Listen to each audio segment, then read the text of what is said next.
Yo tuve el placer de entrevistarle hace, creo que 4 o 5 años, cuando usted vino aquí. ¿Verdad que hacía años ahora que no venía a la Asamblea General? ¿Nos puede decir por qué vino este año y cuál es su principal mensaje? ¿Qué objetivo tiene usted aquí en Nueva York? ¿Por qué solo vine mi primer año de gobierno, del 2007? Y dije, no vuelvo. Primero porque me parece muy ineficiente el sistema, o sea, todo el mundo habla, nadie escucha. Vea, usted en una de estas reuniones, después de la tercera intervención, ya no escucha más, porque no hay cuerpo que aguante. Y aquí son por día más de 30, y en toda la asamblea más de 200. El día de ayer solamente, el primer día hubo 34 intervenciones. La mía fue la número 31, creo. O sea, ya es heroico poder estar escuchando a alguien ese rato. Y con 2 horas de atraso. Segundo, los embotellamientos que se arman, todo es caótico. Y tercero, porque esa vez estaba Mr. Bush de presidente, llegaba Mr. Bush un día, nos habían cercado las Naciones Unidas, yo tengo mi embajada al frente de las Naciones Unidas, quería ir a mi embajada, porque yo había acabado las cosas que tenía que hacer en la asamblea, y no me dejaron salir, y no dejaban salir ni a los presidentes. Esto era una falta de respeto total. Dije, no vengo. Y básicamente por eso, porque todos hablan y nadie escucha. Esta vez, pues, en abril me encontré con Ban Ki-moon, secretario general, un querido amigo en el Vaticano. Me insistió para que venga, era la número 70, un número simbólico. Hay que preparar la cumbre contra el cambio climático en diciembre, en la conferencia de las partes, se llama, número 21, en diciembre en París. Entonces creímos que teníamos algo que aportar. Y como que se diluyen las malas experiencias, ¿no? Bueno, me las recordaron esta vez. Ya no volveré. ¿Ya no volverá? Es que es una locura. O sea, ayer, insisto, hubo 16 intervenciones de mañana, 18 de tarde. La mía fue la número 31, 2 horas de atraso, 9:30 de la noche. Todo el mundo extenuado. Insisto, todo el mundo habla y nadie escucha. Se escuchan las 3 primeras, la de Ban Ki-moon, la de Dilma, la de Obama, y se acabó, ¿no? Por ahí, potencias mundiales, que Rusia, que China, pero no tiene sentido. Yo creo que hay que cambiar la metodología. Sí, yo le escuché, eran casi las 10, ¿verdad? En las 9 y pico. Sí. Quería preguntar... 2 horas de atraso. 2 horas de atraso. Sí. De 7:30 me tocaba hablar. Sí. Y eso crea grandes problemas, porque en Ecuador están esperando mi intervención para pasarla en directo, etcétera. Y Evo Morales habló después de... Sí, el pobre, o sea, pudo ser peor, puede ser Evo Morales, que habló después. Exacto. Quería hablarle sobre, se habla muchísimo sobre el precio del petróleo y estos niveles tan bajos. Hábleme de su modelo económico. ¿Es sostenible su modelo económico con el precio del petróleo a niveles tan bajos? Sí, porque nosotros hemos estado trabajando precisamente para no depender del petróleo. Lastimosamente, o sea, son cambios estructurales que toman años, décadas. Entonces, no nos alcanzó todo el tiempo, pero por ejemplo, en nuestro gobierno hemos logrado reducir la importancia del petróleo en el presupuesto del Estado grandemente. El ingreso petrolero en el presupuesto del Estado es solo 1/5. Antes era 40%, casi la mitad. El mayor problema es el sector externo, donde es todavía 52%. Entonces, que se derrumbe el precio del petróleo, su principal producto de exportación, 52% de exportaciones. Y nosotros no tenemos moneda nacional. El dólar se aprecia, es un grave problema económico. Fíjese cómo Canadá ya se declaró en recesión y allá el petróleo es solo 27% de sus exportaciones.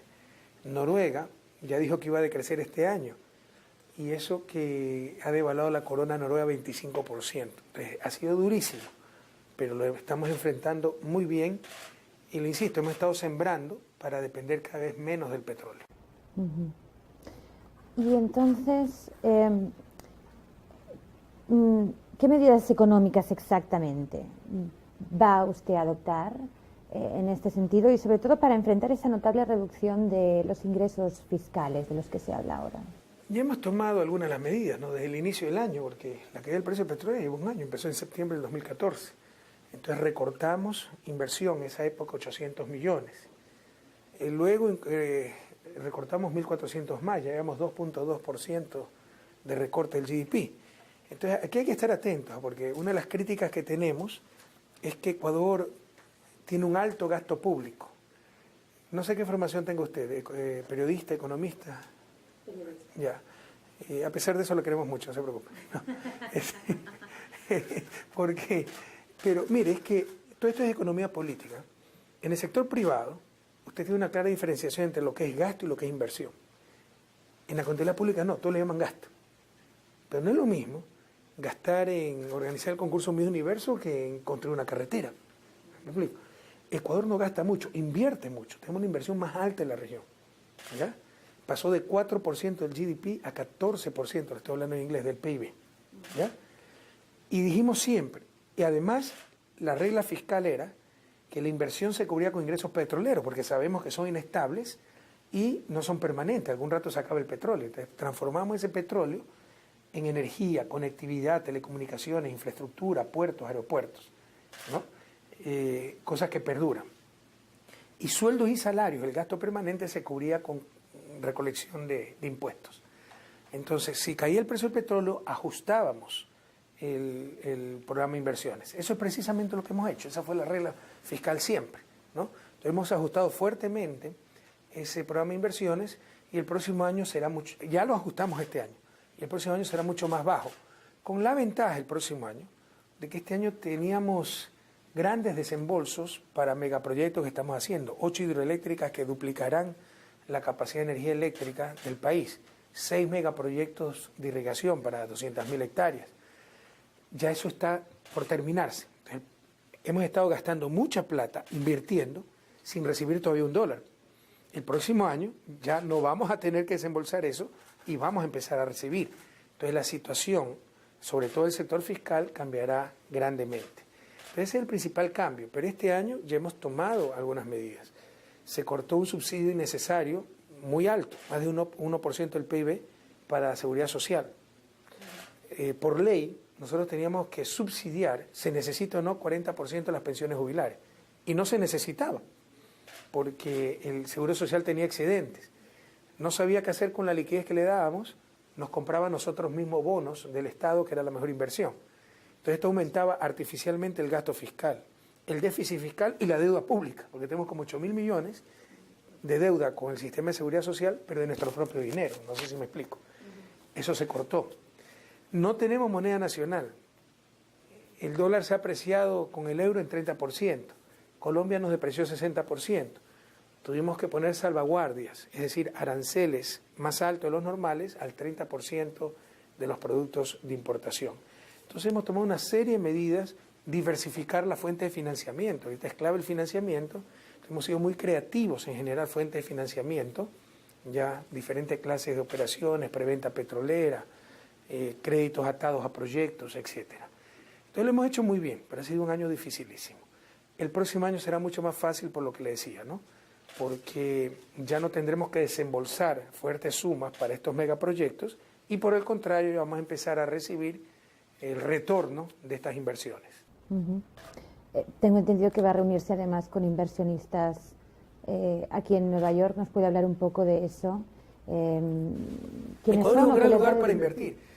Hay una serie de desinformación porque lamentablemente es político. O sea, es necesario que un proyecto alternativo como Ecuador no tenga éxito. Y se dice una serie de barbaridades. Por ejemplo, habrá escuchado que no hay libertad de prensa. Me lo acaba de preguntar una periodista. ¿Cuántos periodistas hay en la cárcel? No sé, 0, no hay. Es que la nueva ley de comunicación. La nueva ley de comunicación reemplaza una ley de comunicación de la dictadura, donde se podía cerrar medios de comunicación. Ahora ya no se puede cerrar, se lo puede multar, pero ni eso quieren, porque quieren estar en impunidad. Entonces, y por medio de una agencia de regulación autónoma del gobierno. Entonces hay una serie de desinformaciones. Por ejemplo, esa periodista me dijo, pero es que de acuerdo a la Chamber of Commerce of America y a Heritage Foundation, ha habido expropiaciones. ¿Qué expropiación? Eso está prohibido por nuestra Constitución. No supo darme un ejemplo. Al final dio el ejemplo de Chevron.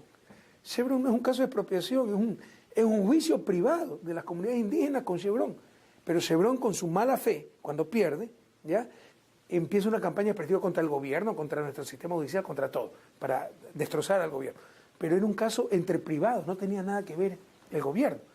Entonces hay una serie de desinformación, ¿no?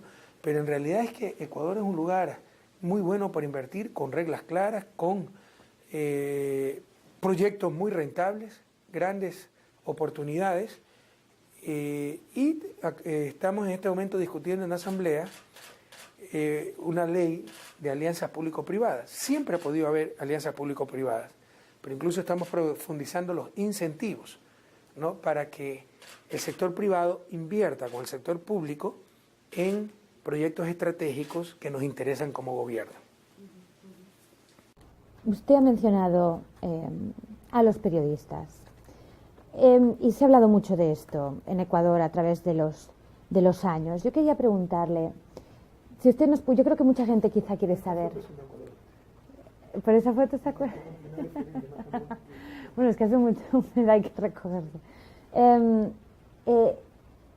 ¿Por qué hay esa mala relación con los periodistas y con los medios de comunicación? Se acostumbraron a ser el gobierno. La prensa de América Latina era juez y verdugo. No importaba quién llegara al gobierno. Ellos eran los que ponían la agenda política con sus titulares. Ponían y sacaban presidente. 2 titulares del mayor diario del universo y se caía el gobierno. Nos han sacado 200 y no nos han hecho ni cosquilla. Entonces esa es la frustración de esta gente. O sea, ustedes deben entender, y creo que está pasando también en Europa y en Estados Unidos, ¿eh?, pero el nivel de profesionalismo es más alto y el nivel de ética también. Pero ustedes deben entender, la clase de prensa que tenemos en América Latina es de la peor del mundo. ¿A quiénes pertenecen los medios de comunicación? A unas pocas familias, 6 familias que nos han dominado desde siempre. ¿Sabe cuál era la estrategia? Yo les pongo un ejemplo para que ustedes entiendan lo que hemos enfrentado. Cuando yo llegué al gobierno, por ejemplo en Europa, la televisión empezó pública, ¿verdad? Solo con nuestro gobierno empezamos a tener televisión pública, antes todo era privado. Pero los 7 canales privados a nivel nacional, 5 pertenecían a la banca. Entonces, si usted quería eliminar gastos abusivos de la banca, tenía toda una campaña, pues, comunista, ladrón, corrupto, y sin ninguna responsabilidad. ¿Cuál era la estrategia? Se construía el imperio económico, y le pongo ejemplo, Banco del Pichincha, Diners, y luego se compraba el canal de televisión, para informar al público, no, para defender el imperio. Lo mismo hacían los Isaías, que están huidos aquí, estafaron a todo el mundo y están huidos en Miami, ¿no? Pero tenían Filambanco, que lo quebraron, el banco más grande, 200 empresas, y canales de televisión, TC Televisión, Gamavisión, Cineplus, radio. ¿Para qué? ¿Para informarles? No, para defender el imperio. Ese era uno de los instrumentos más poderosos que tenían nuestras oligarquías para dominarlo y que todavía tienen, ¿ya? Entonces ha sido una lucha constante. Ellos son los que defienden el status quo. Entendamos a qué enfrentamos. Hay la imagen de periodistas buenos perseguidos por políticos corruptos que abusan del poder. Por un instante imagínense que puede ser lo contrario. Periodistas corruptos que abusan del poder persiguiendo a políticos honestos. Y eso pasa frecuentemente en América Latina. Y abusando de la gente también. Por eso la nueva ley de comunicación lo que le da es derechos a la gente, instrumentos para defenderse.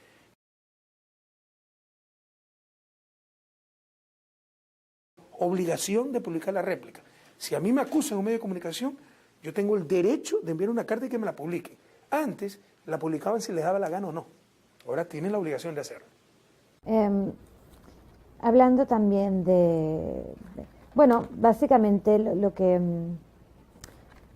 sí, una de las preguntas que me enviaban de Quito sobre todo era si... ¿por qué acusaba usted a los medios de opositores, de ser opositores? No podemos tapar el sol con un dedo, por favor. Esa gente no la tiene jurada, no quisiera ver mañana afuera. Yo he vivido en Europa, he vivido en Estados Unidos, sé lo que es la prensa. Usted tiene un presentador de noticias que presenta noticias, hechos objetivos. Aquí usted tiene presentadores de noticias que van a hablar, y el gobierno y le pone la mara cara, y después se manda su comentario, y esto debe ser así, asado. Son actores políticos, ¿no? Y no esperan respuestas políticas. Y créame, una buena prensa es vital para una democracia. Una mala prensa es letal para esa misma democracia.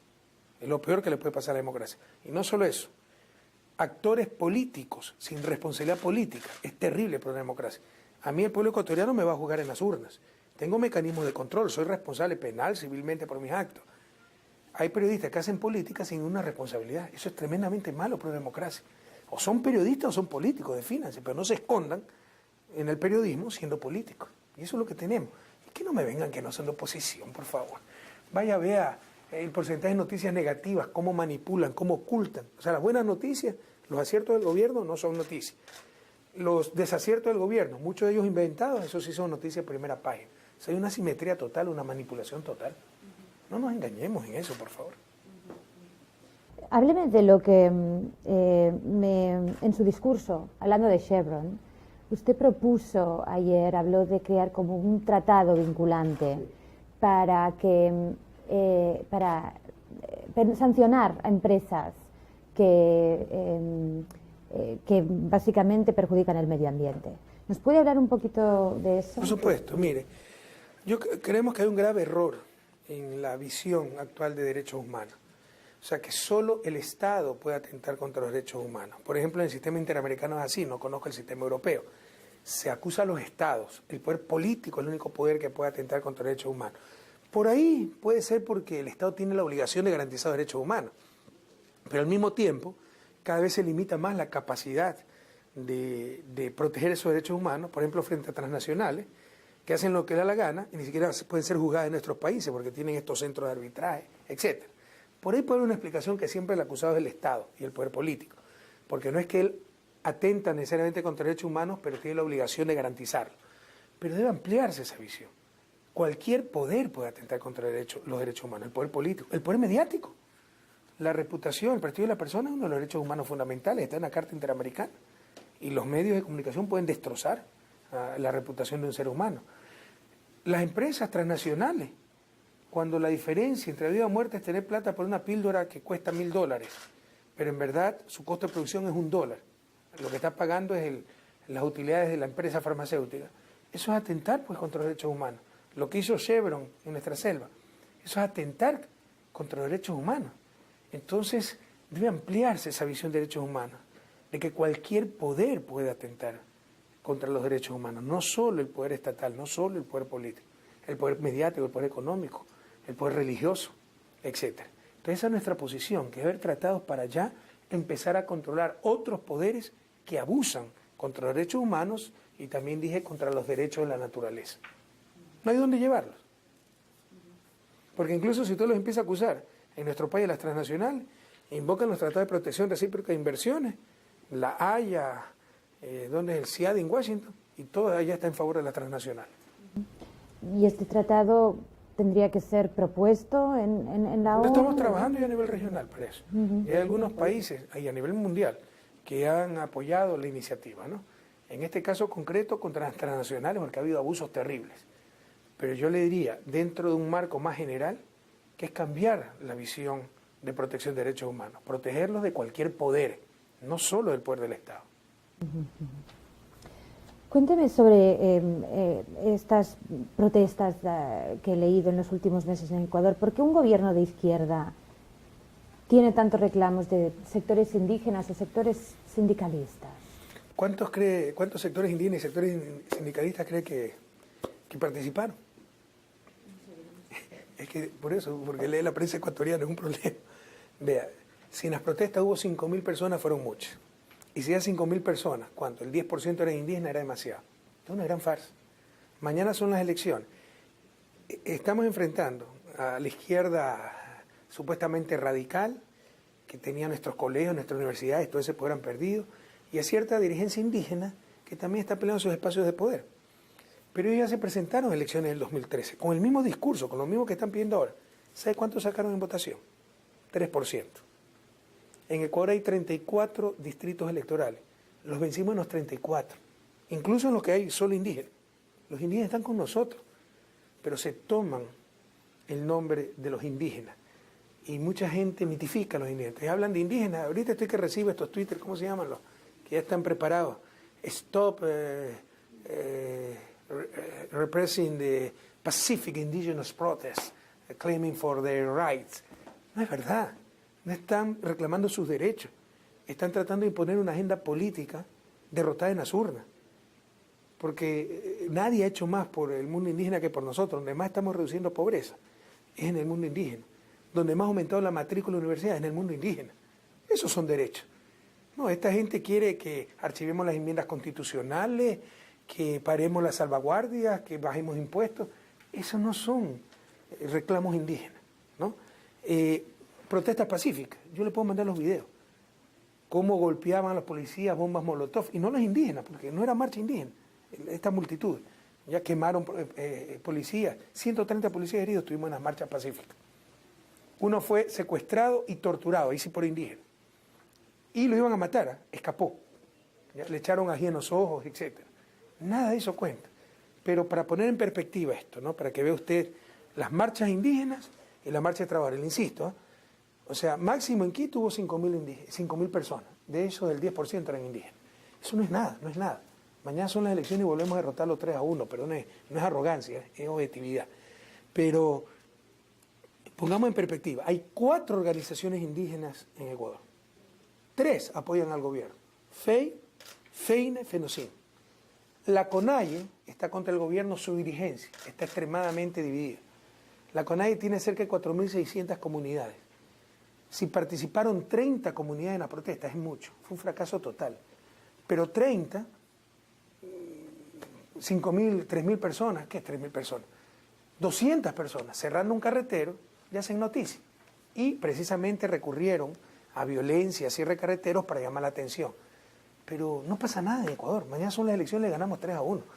O sea, sí pasa algo. Estas minorías absolutas cada vez se radicalizan frente a su frustración. Antes tumbaban gobierno.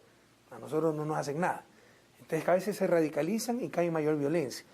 Ellos tratan de impedir un paquete de enmiendas constitucionales que se van a discutir en diciembre. Es una agenda política, no es una agenda ciudadana, no es una agenda indígena. No están defendiendo derechos, están tratando de imponer su agenda política derrotada en Azul. Entonces probablemente incrementarán la violencia hasta diciembre.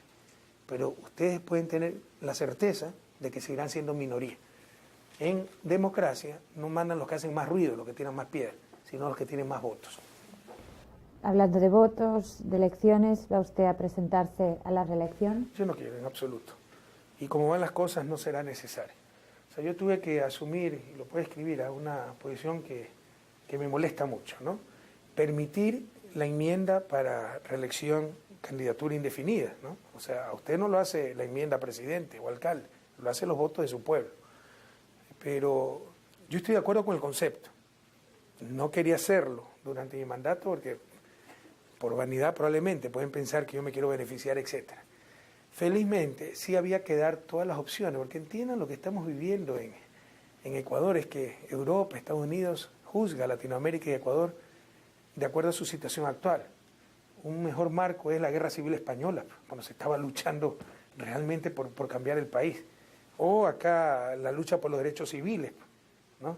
Cuando la prensa sureña mire todo lo que decía, o la lucha por la liberación de los esclavos, cuando le costó a Lincoln una guerra civil, y le llamaban tirano, loco, que había roto la Constitución, que no restaba la libertad de prensa. Todo el catálogo que nos dicen a nosotros, lea la historia, verá que se lo decían a Lincoln, ¿ok? Hoy es considerado el mejor presidente de la historia de Estados Unidos. Si perdía, hubiera sido considerado el peor. Así es, uno tiene que tomar decisiones, y algunas veces es riesgosa por cambiar las cosas. En todo caso, tuve que tomar esa decisión, permitir, eso fue decisión de mi partido, ¿no? Permitir esa enmienda que, pues, o sea, obviamente la va a tergiversar, que yo estoy sediento de poder. Créanme, lo que quiero es irme lo más rápido a mi casa. De todos modos, si hubiera tenido que presentarme el 2017, por la responsabilidad de dar continuidad a este proyecto, lo hubiera tenido que hacer. Pero creo que no lo va a tener que hacer como van las cosas, porque tenemos una oposición que, le decía, es minoritaria, extremadamente fragmentada. Entonces creo que nuestro candidato va a triunfar en el 2017, otro candidato que no sea yo. El mayor problema no son los partidos de oposición, es la prensa de oposición, que va a destruir cualquier candidato. Pero pese a eso, creo que cualquier otro candidato de la Revolución Ciudadana va a triunfar. ¿Seguro entonces no se presenta usted en el 2017? Seguro, depende de cómo van las cosas. Yo no quiero, eso sí puede escribirlo, se lo puedo dar firmado si quiere. No quiere presentarse a la reelección. No. Okay. Quería preguntarle también sobre... se habla mucho de los ciberataques, eso es de lo que hablan opositores, de lo que hablan periodistas. Contra nosotros. De ciberataques... ¿Que hemos recibido? Bueno, precisamente... Porque esos son los sesgos de la prensa independiente. Todos los días nos han hackeado cuentas. Cuentas del presidente, de la Secretaría Jurídica, de la Secretaría de Inteligencia. Todos los días. Pero cuando un opositor dice, me hackearon y fue el gobierno, eso sí lo publican en primera página, sin ninguna prueba. Esa es la hipocresía, esa es la doble moral, ese es el sesgo. Somos nosotros que hemos recibido ciberataques. Incluso tuvimos que ordenar un allanamiento, porque se hizo la investigación y supimos de dónde venía eso, ¿ya? Y dijeron y allanaron una casa, sacaron las computadoras, y un caricaturista publicó que era para llevarnos los casos de corrupción que tenía. Y como dijeron que tenían respaldado esos casos de corrupción, yo le dije, maravilloso, publíquenlo. Eso fue hace 2 años, todavía no lo publica. Ahora, lo malo también es que eso está en manos de la Fiscalía, que es independiente, y hace 2 años que no resuelve. Pues somos nosotros los que a cada rato hemos recibido ciberataques. ¿Quién dice que ha recibido ciberataques? Básicamente lo que veo mucho es opositores, periodistas. Ha habido casos en los que dicen que es el gobierno y me preguntaba ¿qué dice el gobierno respecto a esto de que se ha utilizado software malicioso para entrar a las computadoras y a los teléfonos? Software malicioso. Vea, todo eso es un cuento impresionante. Cuando nosotros llegamos, permítame explayarme, usted pone el resumen porque es muy largo, pero para que vea que tenemos que enfrentar. Cuando yo llegué al gobierno, los servicios de inteligencia están en manos de la policía, del ejército, no en manos civiles. Y dependían de la Embajada de Estados Unidos. El financiamiento venía de la Embajada de Estados Unidos. ¿Cuándo nos dimos cuenta de todo eso? Porque yo no soy experto. En marzo, cuando nos bombardeó Colombia, marzo del 2008. Y nos dimos cuenta que todo el mundo sabía que nos iban a bombardear y nadie le avisó al gobierno. Porque esta gente respondía a la Embajada de Estados Unidos y a países extranjeros. Hicimos una nueva ley de seguridad consolidando todos los servicios de inteligencia y poniéndolos bajo mando civil, SENAI. Teníamos, por ejemplo, para perseguir el crimen organizado, teníamos que prestar equipos a Colombia porque no teníamos nosotros. Cuando yo llegué al gobierno estaba casi listo, un gran proyecto como de $40 millones. ¿Cómo se llamaba el proyecto? ¿Te acuerdas, César? El nuestro es Libertador, el de ellos no me acuerdo cómo se llamaba, ¿ya? Para interceptar llamadas, todo de acuerdo con la ley, con el permiso de un fiscal. Pero quería la embajada, era pagado por la Embajada de Estados Unidos y ellos querían imponer el director. Y yo dije, no.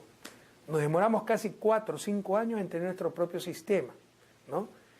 Con todas las legalidades del caso. Un fiscal tiempo completo, porque hay que pedir permiso a un fiscal que a su vez pide permiso al juez si se quiere interceptar una llamada para el narcotráfico. Tenemos que prestar los equipos. Entonces, la otra vez salió un escándalo que habíamos comprado esos equipos. Entonces, del escándalo que habíamos comprado esos equipos perfectamente legales, con el control de Contraloría del Estado, llega entonces ya a la conclusión de que han estado espiando. Y ya es un hecho histórico que hemos estado espiando a todos, que presenten una prueba, por Dios. Pero eso es lo que tenemos que vivir día a día. O sea, lo que hemos hecho es muy bueno. Por fin tenemos un servicio de inteligencia bajo el mando civil, consolidado, pagado por el Estado ecuatoriano, controlado por los órganos de control del Ecuador, y obviamente que necesita equipo para luchar contra el narcotráfico, el crimen organizado, interceptar un celular, todo con los permisos. Pero como se enteraron que compramos esos equipos, que son legales, pero obviamente es confidencial, eso lo aprueba Contraloría, pero por ahí salió hackearon ni sé qué empresa, etcétera, y salió que habíamos comprado. Entonces resulta que hemos estado espiando a todo el mundo. Que lo prueben, pues. Pero son solo elucubraciones, o sea, ese es el país. O sea, si usted le compra armas a la policía es para asesinar, o sea, es un absurdo. Explico. Usted justo me preguntaba ahora sobre un ejemplo. Esta empresa argentina, Illuminati Lab, que han sido acusados de denunciados de espionaje cibernético.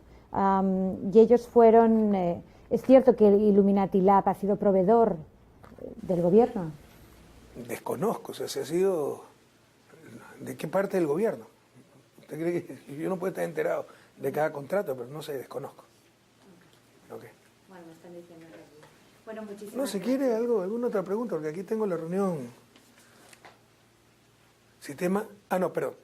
El primero se llama Libertador y el nuestro se llama Soberanía, ¿no? Así fue. O sea, yo cuando llegué al gobierno estaba listo todo el sistema ya para interceptar llamadas que no teníamos y es necesario para lucha contra el narcotráfico. Lo tiene Colombia, lo tiene Perú. Le teníamos que prestar a Colombia eso. Después que rompemos relaciones con Colombia, en el gobierno de Uribe, que nos bombardean, no nos prestan los equipos. No teníamos cómo luchar. De todos modos yo rechacé esto, porque la condición de la Embajada de Estados Unidos, esto lo pagaba la Embajada de Estados Unidos, estaba listo cuando llegué en el 2007, era que ellos nos ponían al director, y dije jamás. Nos demoramos 4 años y nos costó 40 millones a nosotros poner nuestros propios equipos, etcétera. Todo de acuerdo con la ley, con la práctica de los demás países, coordinado, etcétera. Entonces se enteraron de la compra de estos equipos, ahora resulta que hemos estado espiando a todo el mundo. Y cualquiera dice, ¿no? O sea, un candidato opositor, me han interceptado mi teléfono, y es una verdad histórica. Que lo pruebe, por Dios. Y lo que hemos recibido hackeados a cada rato somos nosotros. ¿Y me podría hablar un poco de eso, algún ejemplo de usted dice que los que hemos sido hackeados somos nosotros? Sí. Cuénteme. La cuenta del secretario jurídico de la presidencia, por lo cual incluso se hicieron las investigaciones y se llegó a un político opositor y se allanó su casa y se incautaron las computadoras, los discos duros. Pero eso se fue hace 2 años, eso está en manos de Fiscalía y siguen investigando. ¿Algunos ataques más recientes? O... Sí, o sea, la cuenta de mis hijas incluso han sido hackeadas. La cuenta de email. De mis hijas, Facebook y toda esa vaina. Sí. Pero también de otros funcionarios, de otros ministerios. Hace poquito, Servicio de Compras Públicas, eso fue gravísimo. Todavía estamos tratando de reparar el daño. Lo han estado hackeando para impedir procesos, para robar información, etc. Eso fue antes de venir, que me informaron. Y, señor presidente, bueno, ahora que me imagino que se vuelve a Ecuador mañana, hoy, ¿qué balance hace de esta visita? Para usted, ¿con qué se va? Que quizá le ha decepcionado o quizá que le Nueva ha... York es muy bonito. Eso es todo. Hubo algunas mesas redondas interesantes, como la mesa Cooperación Sur-Sur. Lo que se dice es interesante, pero nadie escucha. Y lo más interesante son los encuentros bilaterales y ver a la gente, conversar. Por ejemplo, tuvimos la cena del cuarteto de CELAC. Yo soy actualmente presidente de la Comunidad de Estados Latinoamericanos del Caribe. El anterior presidente fue el de Costa Rica, el posterior será República Dominicana, más siempre un representante del CARICOM. Entonces es cuarteto de CELAC. Tuvimos una cena donde hablamos de proyectos, etc. Eso fue muy interesante. Lo más interesante es encontrarse con los colegas, y eso ahorra muchas horas de viaje, ¿no? Porque se puede conversar incluso en los pasillos, informalmente. Algunas veces solo hay 2 o 3 cosas que decir, no se necesita una reunión especial. Pero él, insisto, o sea, para mí el sistema de Asamblea General me parece extremadamente ineficiente. Y algunas veces caótico, por el tráfico en Nueva York, que de repente vienen unos guardias de alguien importante y lo empujan a uno, son cosas muy fastidiosas. Y, por ejemplo, ayer usted lo vio, ¿no? O sea, 34 intervenciones en un día, 2 horas de atraso, casi las 10 de la noche. O sea, ya es un acto heroico estar ahí escuchando. Y uno también pues está extenuado, ¿no? Sí, a las 9:30. Presidente, muchas gracias. Es hablar para que nadie escuche. No se crea. Bueno, hay gente escuchando.